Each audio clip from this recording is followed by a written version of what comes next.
বিসমিল্লাহির রহমানির রহিম। সম্মানিত দর্শক, আসসালামু আলাইকুম।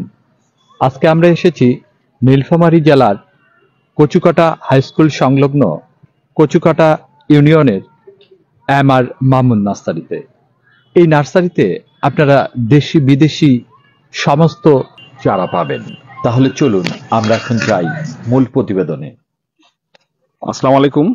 আমরা বীরগঞ্জ থেকে নীলফামারী হয়ে কচুকাটা যে গ্রাম, সেখানে মামুন ভাই মামুন ভাইয়ের যে বাগান, সেই বাগান আমরা পরিদর্শনে এসেছি।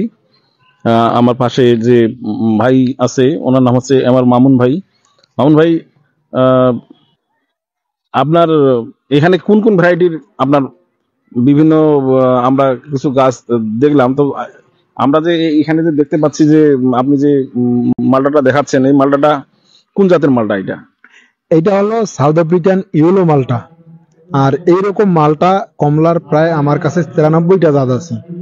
আমাদের এখানে সব থেকে বড় কথা হলো, আমরা যে চারাগুলো বাইরে থেকে নিয়ে আসি, যেগুলো রেজাল্ট আসে, সেগুলো চারা নিজে ফলকে আমরা চারাগুলো তখন আমরা মানুষকে দিতে পারি। যেটা রেজাল্ট আসবে না সেটা আমরা মানুষকে দেই না। সামনে আমাদের আছে, আমি একটু পরে দেখাবো। এবং আপনাদের কমলাও খাইলাম, যেটা বাংলাদেশের উত্তর অঞ্চলে যেটা সম্পদ, সাতকি কমলা, এবং ওদিকে দেখলেন চায়না কমলা। এছাড়াও আমাদের এখানে বর্তমান রানিং সেল আছে 250 প্রজাতির বিভিন্ন জাতের চারা, কিন্তু আমাদের প্রজাতি আছে প্রায় 800+ ভ্যারাইটির চারা আছে। এবং এই চারাগুলো আমরা তৈরি করতেছি এবং মাতৃকলম চারা মানুষকে দিয়ে থাকি। এটাই হলো আমাদের মূলত কাজ। আর এটার পাশাপাশি আমাদের বিভিন্ন ধরনের ফল বাগান আছে, যে ফল বাগানগুলো থেকে আমরা ফল বিক্রি করি আর মানুষকে দেখাই। আসলে গাছপালা বেইমানি করে না, গাছপালা একটু যত্ন করলে দূর তো ফল দিয়ে দেয়। যত্নের যে বিষয়গুলো আছে সেই বিষয়গুলো আমরা মানুষকে শেখাই দিচ্ছি আমাদের বিভিন্ন প্রতিবেদনের মাধ্যমে। এবং মাটির একটা যে স্বাস্থ্য আছে সেটা ঠিক রাখতে হলে অবশ্যই আমাদের যে কাজগুলো করতে হবে সেই কাজগুলো আমরা করে থাকি। বিভিন্ন ধরনের অর্গানিক সার এবং রাসায়নিক সার ব্যবহার করি। এছাড়াও কিছু কিছু গাছে একটু স্প্রে দিতে হয়, সেগুলোতে আমরা স্প্রে বিষয়ক আলোচনা করে মানুষকে জানিয়ে দেই।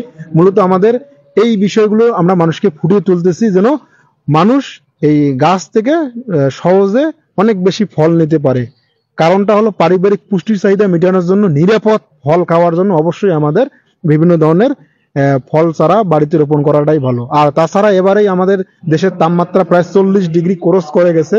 তা অনেক বেশি পক্ষে হলো বাংলাদেশের প্রত্যেকটা নাগরিক একটা করে হলো চারা রোপণ করে আমরা যেন প্রকৃতি থেকে একটু হলো নিরাপদে থাকতে পারি এবং সেই সাথে সাথে নিরাপদ ফল খেতে পারি।